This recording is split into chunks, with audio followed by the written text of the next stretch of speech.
Bueno, casi ha llegado la Navidad.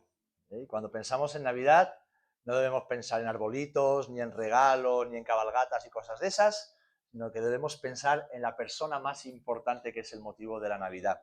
Y esa persona se llama, ¿cómo se llama, chicos? Jesús, ¿verdad? Se llama Jesús. Un año más recordamos la llegada de Jesús, Yeshua en hebreo, al mundo, el rey del universo que nació en un pesebre en Betlehem, en la casa del pan, o Belén en castellano, que además era la ciudad de David. Y lo hacemos al final de un año que para nosotros como iglesia, pues ha sido movidito, ¿verdad? Pensad cómo estábamos hace un año, justamente hace un año. Y todas las cosas que han pasado, los desafíos que hemos afrontado, la incertidumbre, el dolor, los cambios, en un mundo que cada vez se parece más al mundo en el cual vivieron José y María. Vale, ¿estáis conmigo? Porque voy a arrancar, ¿eh? Si necesitas una ayuda para despertar, avísame, porque se me dan fenomenal los masajes pentecostales. ¿Sabes cómo es un masaje pentecostal, no? Es a mano abierta con ida y vuelta. Y en un momento... No, es broma, es broma. Bien, fijaros, si pensamos que el mundo de hoy es un mundo complicado, violento e injusto, el mundo en el cual nació Jesús era muy parecido. El mundo en el cual sus papás tuvieron que afrontar los desafíos que les vinieron por delante. Sin embargo, la historia del pesebre es una historia que nos habla de detalles que el Señor fue cumpliendo conforme a su designio, conforme a su voluntad. Y lo hizo a través de una joven pareja. ¿Cuántos años creéis que tenía María cuando concibió del Espíritu Santo?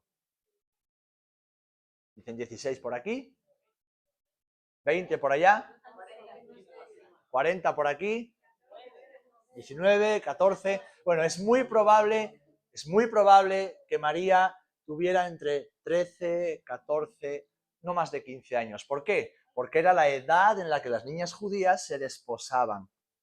Se desposaban. No que se casaban, se desposaban. Pensad que cuando una niña ya tiene su primera menstruación, ya se le considera una mujer y por lo tanto puede procrear. Y en esas culturas ancestrales, pues las niñas se desposaban y hoy día, si no estudian, se casan también bien jovencitas. Entonces, María era una adolescente. José probablemente era un poquito mayor, no era un señor mayor con barba como lo ponen en las películas, era un joven también, pero un poquito mayor que él. Y este matrimonio o esta pareja, porque no estaban casados todavía, atravesaron una historia bien desafiante, digna de una telenovela. María se queda embarazada y no se sabe de quién. Bueno, o la gente no sabía de quién. María y José sí sabían quién había hecho esa obra. Pero fijaros, en todo este plan, que parece casi una historia loca y divertida, o no tanto, esta joven pareja obedece al Señor. Y obedece para que se cumpla la voluntad de Dios. Y todo empiece de nuevo en un pesebre y culmine en la eternidad. Fijaros, lo primero que tenemos que ver es que María y José, o José y María, vivían en Nazaret. ¿Por qué? María era de Nazaret. La mamá de María, que se llamaba Ana, era de Nazaret. Y José, muy probablemente, por cuestiones laborales, había ido a Nazaret y allí pues trabajaba en un taller no de carpintería exclusivamente de madera, sino que José era artesano. Trabajaba la madera, trabajaba la piedra, trabajaba muchas cosas. La cuestión es que José y María, una vez que ella queda embarazada, no solamente afrontan el estigma social de que en aquella época una mujer que quedaba embarazada fuera del matrimonio, ¿qué le correspondía según la ley? Apedrearla o repudiarla. Y que nunca nadie más pudiera casarse con ella, lo cual significaba que se moriría de hambre, como una apestada toda su vida. Pero dice la Biblia que José era un hombre justo y cuando recibió el mensaje del ángel de Dios, lo creyó y recibió a su mujer, aunque nunca la conoció, hasta que después ya estuvieron casados. O sea que María dejó de ser virgen, no como dicen algunos, que fue virgen siempre. Ahora, Nazaret está en la Galilea y Belén está en Judea. ¿Sabéis cuántos kilómetros hay aproximadamente?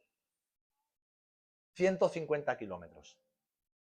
Y el terreno por el cual tuvieron que atravesar es un terreno de montañas, colinas, valles, desfiladeros a la orilla del Jordán, y no lo hicieron en un ave, tampoco lo hicieron en avión, ni lo hicieron en un bonito autobús de línea, sino que es muy probable que José lo hiciera caminando y María lo hiciera a lomos de o un asno, o en una carreta, o en algún vehículo por carreteras que no eran precisamente cómodas.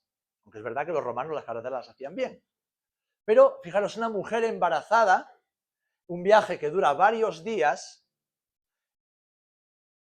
por caminos atestados, puesto que, como leeremos después, tuvieron que acudir cada uno a su lugar de procedencia. ¿Y qué sucedía si yo estaba en la otra punta del país, que tenía que bajar corriendo, pero yo me cruzaba con el que vivía en el sur, tenía que correr al norte, y el que estaba en el este tenía que ir al oeste? Imaginaros cómo estarían las carreteras de Israel como los accesos a la Morea. Vamos, intransitables. Y con María, súper embarazada, una jovencita. Vamos a leer todos juntos en Lucas capítulo 2, versículo 1. Lucas capítulo 2, versículo 1. Dice así: aconteció en aquellos días que se promulgó un edicto de parte de Augusto César que todo el mundo fuese empadronado. Y para empadronarse había que ir al lugar de nacimiento o de la familia. Este primer censo se hizo siendo Cirenio gobernador de Siria, e iban todos para ser empadronados cada uno a su ciudad. Y José subió de Galilea, de la ciudad de Nazaret, que era donde vivía, a Judea, a la ciudad de David, que se llama Belén, por cuanto era de la casa y familia de David, para ser empadronado con María, su mujer, desposada, no casada, sino desposada, eran novios, con él, la cual estaba encinta. Y aconteció que estando ellos allí, se cumplieron los días del alumbramiento, es decir, cuando llegaron a Belén, María ya cumplió las 38 semanas. Y dice que dio a luz a su hijo primogénito y lo envolvió en pañales y lo acostó en un pesebre porque no había lugar para ellos en el mesón. Versículo 8. Había pastores en la misma región que velaban y guardaban las vigilias de la noche sobre su rebaño. Y he aquí que se le presentó un ángel del Señor y la gloria del Señor los rodeó de resplandor y tuvieron gran temor. Pero el ángel les dijo: no temáis, porque he aquí os doy nuevas de gran gozo, que será para todo el pueblo, que os ha nacido hoy en la ciudad de David un Salvador, que es Cristo el Señor. Y esto, y quedaros con esta frase también, os servirá de señal. Hallaréis al niño envuelto en pañales, acostado en un pesebre. Mirad, Nazaret era el lugar ideal para crear una familia.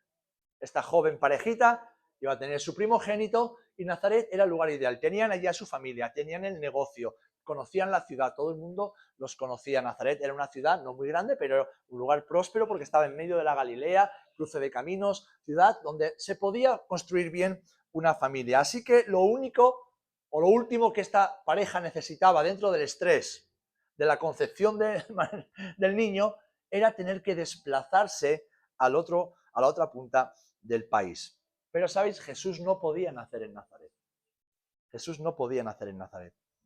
Así que el cumplimiento de la profecía requería obediencia, incluso cuando la forma de cumplirse pareciera un tanto ilógica. ¿Qué sucede? Que José y María, ¿qué eran? Eran judíos y conocían los escritos de los profetas, conocían la ley de Moisés, conocían la Torá. Y ellos sabían que 700 años antes un profeta llamado Isaías había dicho: la Virgen concebirá y dará a luz un hijo y llamará su nombre Emanuel. ¿Quién era esa Virgen? Bueno, pues una niña, una jovencita, que sabía que no había conocido a ningún varón, pero estaba embarazada. Y José creyó a su mujer y creyó también y sobre todo al Señor. Así que creyeron, obedecieron al Señor y el Señor se encargó del resto. Y aquí vamos a empezar a extraer principios espirituales para nuestras vidas. Porque si tú crees al Señor, y esto es lo que el pesebre nos enseña, en primer lugar, si creemos al Señor, si obedecemos, Él se encarga después de todo lo demás. A veces la intervención de Dios nos incomoda, nos hace ir de un lugar a otro. Qué bien estamos en Nazaret, qué bien estamos en el lugar donde hemos establecido nuestro campamento. Pero es que para que se cumplan las promesas de Dios en tu vida, tienes que salir de ese lugar y moverte a otro. Y tal vez no sea un lugar físico, pero sí un lugar aquí, un lugar en tu alma, un lugar en tu manera de pensar, en tu concepción de la vida, del propio ministerio, del trabajo, de la familia. Tienes que salir de ese lugar donde te sientes seguro y caminar por fe hacia un lugar donde Dios te quiere llevar para cumplir sus promesas. El Señor nos incomoda a menudo y trastoca nuestros planes, pero cuando el Señor nos mueve para cumplir algo mayor en nuestras vidas, lo que parece inoportuno, como fue el viaje de Nazaret a Belén, forma parte de lo profético de Dios. Lo voy a repetir. Cuando Dios quiere llevarte a algo mayor para ti y para tu familia, lo que parece inoportuno, esas cosas que desbaratan nuestros planes y nuestros esquemas, forman parte de lo profético de Dios. Porque para que el Señor nos pueda dar lo nuevo, tiene que quitarnos lo viejo. Para que el Señor te lleve hacia la tierra prometida, tiene que sacarte de Egipto. Y además tiene que sacar Egipto de tu cabeza y de tu corazón. No se puede vivir en la tierra prometida con Egipto en la mente. No se puede vivir en lo espiritual con lo carnal todavía reinando en nuestros corazones. No podemos avanzar mirando siempre hacia atrás. Y eso es lo que nos enseña en primer lugar el pesebre. Así que lo que podemos aplicar de este viaje de Nazaret a Belén es que cuando no entendemos lo que el Señor está haciendo, debemos hacer como José y como María, debemos confiar. Señor, no entiendo, pero confío en ti. Tú eres un buen Dios, eres un buen Padre, tú sabes lo que estás haciendo. Porque el tiempo revelará que todo formaba parte de un plan eterno. Con Jesús siendo el centro de ese plan y con el Espíritu Santo guiando cada paso. Es la primera enseñanza que extraemos de la historia del pesebre. Ese camino de un lugar de seguridad a un lugar de incertidumbre, pero que era parte del cumplimiento profético. Ahora, hemos leído que fueron a Belén. ¿Por qué en Belén? Segundo punto. ¿Por qué en Belén? Pues lo tenéis ahí. Porque no podía ser en ningún otro lugar. Jesús no podía nacer en ningún otro lugar porque se había profetizado que el Mesías nacería en Belén de Judea, la ciudad de David. Y el Mesías era hijo de David. ¿Os acordáis de Bartimeo cuando Jesús está saliendo de Jericó? ¿Cómo le llama? Jesús, hijo de David. Hijo de David era una expresión mesiánica muy conocida entre el pueblo judío. Todos sabían que el Mesías vendría de la casa de David. Así que el nacimiento de Jesús no fue una casualidad. El edicto del César justo en ese momento, el viaje forzado, el lugar exacto que dice la Biblia y donde Jesús va, todo se puso de acuerdo, todo cooperó para que el plan de Dios cumpliera lo que el Señor había declarado en su palabra. De hecho, Miqueas, en Miqueas capítulo 5, versículo 2, dice así, lo voy a recortar para no leerlo todo, y tú, Belén Efrata, la más pequeña entre tus hermanas, la más pequeña de las ciudades, de ti me saldrá el que será Señor en Israel. 400 y pico años antes de que Jesús naciera, ya un profeta dijo que en Belén, Efrata, nacería el Mesías Redentor. Así que no había ningún otro lugar donde el Señor podía nacer. Ahora fijaros, en Belén, que hoy se puede visitar, ya es una ciudad muy grande, conocida como Migdal Eder, es una zona de Belén Efrata, y Migdal Eder significa torre del rebaño. Migdal en hebreo es torre, y Eder es rebaño de animales, de cualquier tipo de ganado. ¿Vale? Pues había una zona en Belén Efrata que se llamaba Migdal Eder, y estaba a las afueras de la ciudad. Y era un lugar que el rey David, 1000 años antes del nacimiento de Jesús, adquirió para que cuando el templo estuviera construido y hubiera sacrificios, en ese lugar, en Migdal Eder, se cuidaran, se criaran los corderos para el sacrificio pascual. David ya tuvo una visión clara sin saber lo que estaba haciendo, pero proféticamente estaba proyectándose a lo que Jesús haría. Así que David compró ese terreno porque era parte de su reino. David lo preparó y lo reservó para que allí exclusivamente se criaran los corderitos que un día serían llevados al templo de Jerusalén y sacrificados el día de Pascua, el día de Pesaj. Así que Jesús nació allí, porque Jesús era el Cordero perfecto que tenía que ser sacrificado. ¿Y qué nos enseña esto? Bueno, pues que si Dios cuidó tan detalladamente de que sucediera todo en el momento adecuado para que se cumpliera su voluntad, es decir, el Señor cuidó de cada detalle en el nacimiento del Mesías, a mí me recuerda que entonces Dios cuidará también de mí, que Dios cuidará de ti, cuidará de cada detalle. Si hemos confiado y hemos obedecido, entonces Él cuidará de cada detalle. ¿Por qué? Porque no hay nada que se escape a la autoridad del Señor. Nada, absolutamente. ¿Estáis de acuerdo conmigo? Bueno, si lo estáis conmigo, lo estáis con la Biblia, porque estoy diciendo lo que está en la palabra. Ahora bien, seguimos. Violet, después de María y José y los niños, ¿quién aparece en escena? Si tenemos corderitos, ¿qué nos falta? ¿Quién cuida de los corderos? Los pastores. Seguro que más de uno os habéis vestido de pastorcitos en el colegio, ¿verdad? Y si no en el colegio, en la iglesia, ¿verdad? Qué mal se pasa cuando te ponen esa ropa de lana y hace un calor que te mueres y no sabes ya ni cómo ponerte. Bueno, pues los pastores. Bien, ¿quiénes fueron los primeros en recibir el anuncio de que el Rey del Universo, de que el Mesías Redentor había nacido? ¿Los ricos? ¿Los reyes? ¿Los religiosos? ¿Los estudiosos de la Torá? ¿Los que estaban esperando por el Mesías interpretando los tiempos? ¿Quiénes fueron? Los pastores. ¿Vale? Y tú cuando piensas en un pastor, ¿en qué piensas? Pues piensas en alguien, o en un pastorcito como el de las obras de Navidad, o piensas en un hombre que cuida del ganado. Ahora, ¿sabéis que los pastores en los tiempos de Jesús tenían muy mala fama?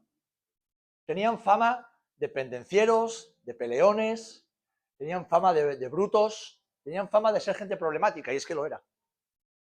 Es que lo era. Pero precisamente estos hombres, porque eran rudos, defendían muy bien, hacían muy bien su trabajo y cuidaban muy bien de los corderitos que un día serían llevados a Jerusalén. Es más, los pastores no entraban en la ciudad, no solían relacionarse con la gente pudiente. Ellos se quedaban a las afueras de las ciudades, cuidando de los rebaños. Pero fueron ellos precisamente los que recibieron el anuncio de que el Mesías había nacido en la ciudad de Belén. No fueron la gente importante, no fueron los que conocen mucho de la Biblia, fueron los humildes, fueron los despreciados por la sociedad. Pero fueron los que entendieron el anuncio de los ángeles. ¿Sabéis por qué? Porque ellos, durante toda o gran parte de su vida, habían estado cuidando de los corderos pascuales. Ellos también eran judíos. Ellos también habían escuchado de dónde debían nacer el Mesías. Entonces, para ellos fue algo muy sobrenatural, ver a un ángel que te habla, pero también, o sea que el Mesías ha nacido donde han dicho que iba a nacer. Y además es que nosotros estamos cuidando a esos corderos que son símbolo y tipo de ese Mesías que debía venir al mundo. Esto me proyecta directamente a 1 Corintios capítulo 1, versículos 26 al 28, cuando dice: pues mirad, hermanos, vuestra vocación, que no sois muchos sabios según la carne, ni muchos poderosos, ni muchos nobles, sino que lo necio del mundo escogió Dios para avergonzar a los sabios, y lo débil del mundo escogió Dios para avergonzar a lo fuerte, y lo vil del mundo y lo menospreciado escogió Dios, y lo que no es, para deshacer lo que es. Qué maravilloso que el Señor no hace acepción de personas y no desprecia a nadie. Él se acerca al contrito y humilde de corazón. Y lo que este mundo menosprecia, para Dios tiene mucho valor. Y lo utiliza para avergonzar a los que creen que saben mucho. Así que, ¿cómo podemos aplicar todo esto nosotros? Bueno, hermano, hermana, que si estás en ese proceso, en ese trayecto de ir hacia lo nuevo de Dios para tu vida, estás confiando de que el Señor cuida de cada detalle, ¿qué debes hacer ahora? Descansa. El Señor gobierna incluso sobre los detalles que hoy no comprendes. Aquello que hoy no comprendes, no importa. Confía en el Señor, confiemos en el Señor. Y tal vez estos pastores pensaban que para Dios eran invisibles. La gente importante estaba en los palacios. La gente que sabía estaba en las sinagogas, estaba en los lugares donde Se les escuchaba y se les veía. Estos pastores olían mal porque olían a oveja. Y vivían en el campo y olían a humo porque estaban todo el día calentándose a la luz de las hogueras. No eran personas agradables porque el estilo de vida les hacía ser rudos, y a veces incluso violentos. Podían sentir que pasaban desapercibidos a los ojos de ese Dios que había escogido a Israel para ocupar la tierra. Pero ellos no pasaban desapercibidos. Y esto me recuerda que no importa que nos sintamos invisibles o que estamos pasando desapercibidos. Para Dios no solamente somos importantes, sino que Él está desarrollando un plan que a nosotros nos es desconocido ahora, pero que poco a poco, si confiamos, perseveramos y descansamos, lo veremos cumplido en nuestras vidas. Para Él no pasamos desapercibidos. No pasamos desapercibidos. Da igual que la gente nos menosprecie, para Él tenemos valor. Da igual que para muchos seamos invisibles y tal vez vayamos al trabajo y somos invisibles. Los jóvenes van al instituto o van a la universidad y pasan desapercibidos. Siempre hay alguien más famoso, alguien más simpático, alguien más importante, alguien a quien hace más caso. No pasa nada. Yo he sido el invisible durante muchos años. Y ahora a veces me gustaría desaparecer. No pasa nada. ¿Por qué? Porque en esa invisibilidad Dios trabaja mucho mejor con nosotros. El Señor trabaja en nuestros corazones. Y nos recuerda que lo que Él hace es coger a lo que este mundo no quiere para después avergonzar a los sabios y cuidar de nosotros. ¿Amén? Amén. Ahora, llegamos casi al final. Violet, no te preocupes, no te duermas, que llegamos casi al final, cariño. Que te veo. Ese ya está ido casi, ¿eh? Me está medio mirando, pero no es el pobre. Bien. Hay que darle más cola acá a estos niños desde el culto, ¿eh? Bien, bien, bien. Fijaros lo que dice. La señal. La señal. ¿Qué hacen las señales? Si tú ves una señal de tráfico, ¿qué se supone que tienes que hacer? Hacerle caso, ¿no? Porque si no le haces caso y te pilla la policía... Bueno, si te ponen una multa, vale, te duele el bolsillo, pero a ver si te saltas el stop y viene otro coche, te va a doler más que el bolsillo. O sea, las señales son para algo y las señales son para hacerles caso. Pues fijaros, la señal que el ángel le dijo a los pastores, ¿cuál era? Llegaréis y habrá un gran palacio con las puertas abiertas, los trompeteros esperando para que cuando entréis, todo un séquito de gente importante que ha venido de todo el mundo adore al Rey de Reyes y Señor de Señores. No, ¿qué le dijeron los ángeles? Hallaréis al niño envuelto en pañales. ¡Wow! En pañales. Evidentemente los pañales no eran Dodot, como ahora, ¿eh? Eran unos trapitos de lino habitualmente, era un lino, que había que lavar después de cada caca. ¿Por qué?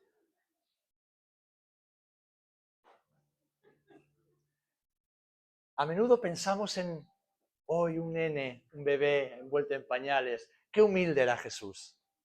Hermanos, hermanas, no era humildad, era profecía cumplida. Era profecía cumplida. Pues cada año, fijaros, cada año, cuando se acercaba la Pascua, se acercaba Pesaj, el sacerdote venía desde Jerusalén a Migdal Eder, a las afueras de Belén Efrata, y ahí rebuscaba entre los corderos que habían sido criados durante el año, uno que no tuviera ningún defecto. Cuando seleccionaban a ese corderito, ¿qué hacían? Lo envolvían entre paños de lino, lo metían en un pesebre de piedra, que estaba bien forradito de paja y todo, y ahí en un carro lo transportaban a Jerusalén, asegurándose de que no sufría ningún daño, ninguna falta, porque si cuando llegaban tenía alguna falla, no servía para el sacrificio. Pero además, Jesús no nació en una cabaña de madera. Jesús nació en una cueva. Porque Belén de aquella época era una ciudad que estaba excavada en la peña. Y la mayoría de las personas vivían en casas cueva, como en muchos lugares aquí en España. Si tú vas a Granada o vas a Almería, vas a lugares de Andalucía, por ejemplo, mi papá nació en una casa cueva. Son casas, de hecho, si vas a la ribera, bajas por ejemplo, a Lodosa, en Lodosa está encajado entre el río Ebro y la Peña, que llaman, ¿no? Que es una pared vertical, y está todo lleno de casas cueva. Sí, sí, hay mucha gente de Lodosa que nació en esas casas. Ahora ya son inhabitables, pero hace 60, 70 años la gente vivía en esas casas. Excavaba una entrada y dentro había un montón de habitaciones, se pueden visitar. De hecho, hay una parte que está rehabilitada y es turística. Entonces, es algo muy común. Jesús dice que la historia que llegaron a Belén y como estaba todo el mundo ahí apelotonado porque habían llegado para empadronarse, que dice que no hubo lugar para él en el mesón, pero es que ese mesón realmente era una cueva excavada. En la parte principal estaban los que venían a comer, a beber y a alimentarse para seguir su camino. Un poquito más adentro, no estamos hablando de una cuevecita, estamos hablando de un espacio grande, pues había pequeños lugares donde la gente dormía en el suelo, se acurrucaban en el suelo y al fondo del todo, en lo más oscuro, metían los animales. Ahí al fondo metían los animales. Si algún día venís conmigo a Belén, os llevaré a esas cuevas donde puedes ir entrando y ves la parte principal de entrada de la cueva y ves cómo todavía hay, en todo excavado en piedra, ese recibidor. Luego esas especie como de camastros excavados en la roca donde la gente se acurrucaba y al fondo del todo todavía se ven los pesebres excavados en la piedra, todavía se ve el lugar y además es distinto y huele distinto después de muchos años. Porque los animales se iban para allá. Pues ahí fue donde nació Jesús. No había lugar para él en un lugar digno de hombres. Pero es que la profecía había dicho que tenía que nacer en un pesebre y ser envuelto en pañales, porque esa era la señal que había sido preanunciada durante 1000 años, de que el Cordero Pascual, en este caso que quita el pecado del mundo, debía ser encontrado en un pesebre envuelto en pañales.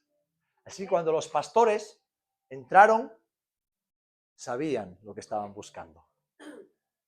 Ningún niño nació ahí. Ningún otro niño nació ahí. Solamente el Mesías tenía que nacer tal y como había sido profetizado durante años, durante siglos. Yo no sé tú, pero yo veo un plan muy detallado.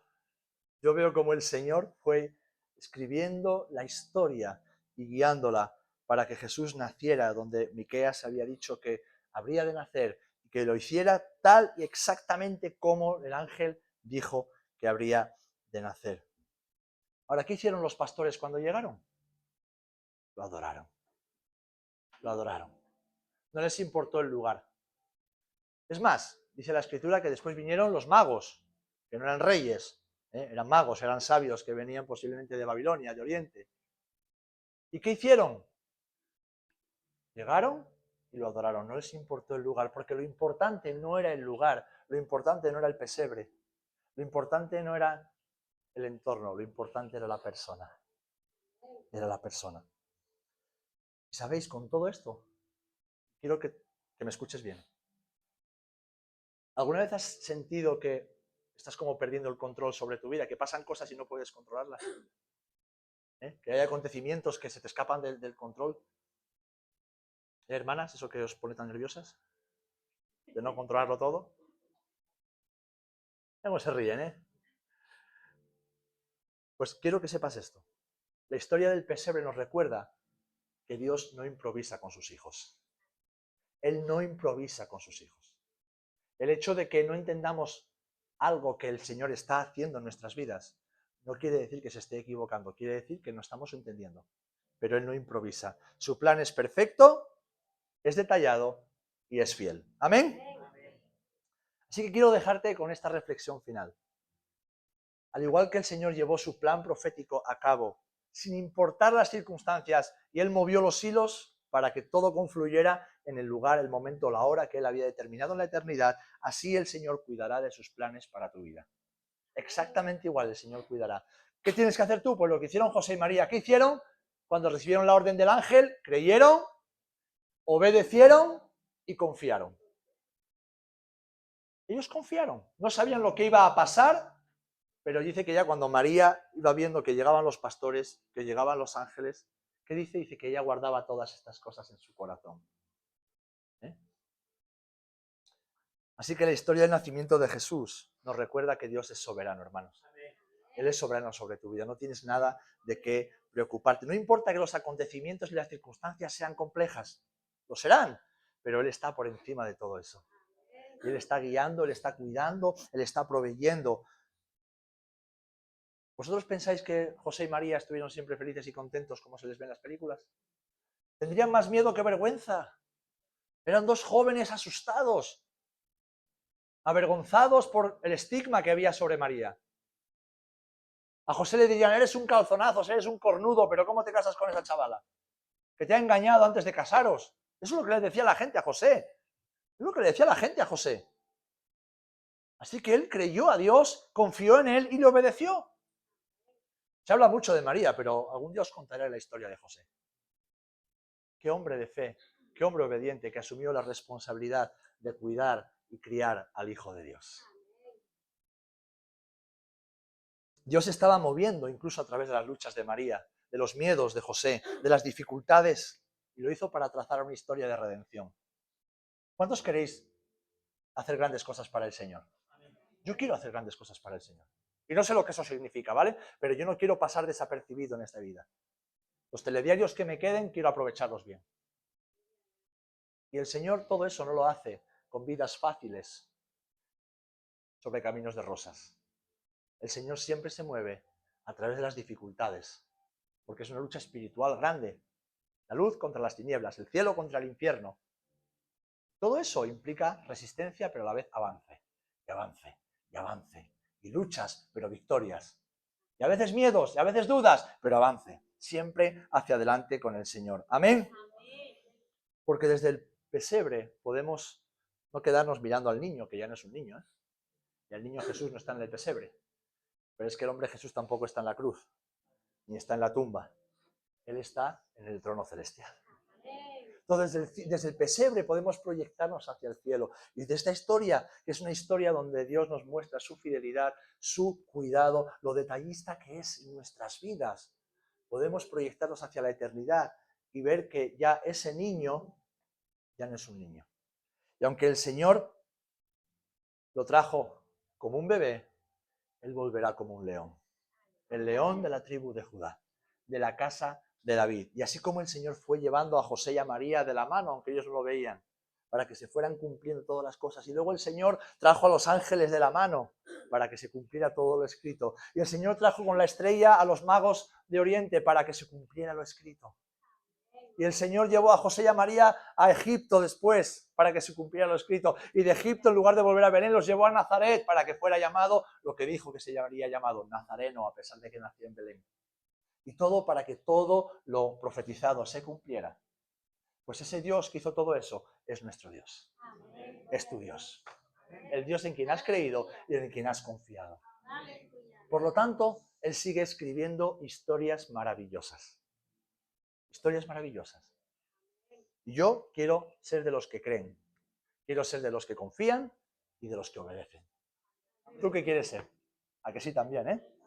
Pues vamos a hacer una oración todos juntos. Te invito a que te pongas de pie.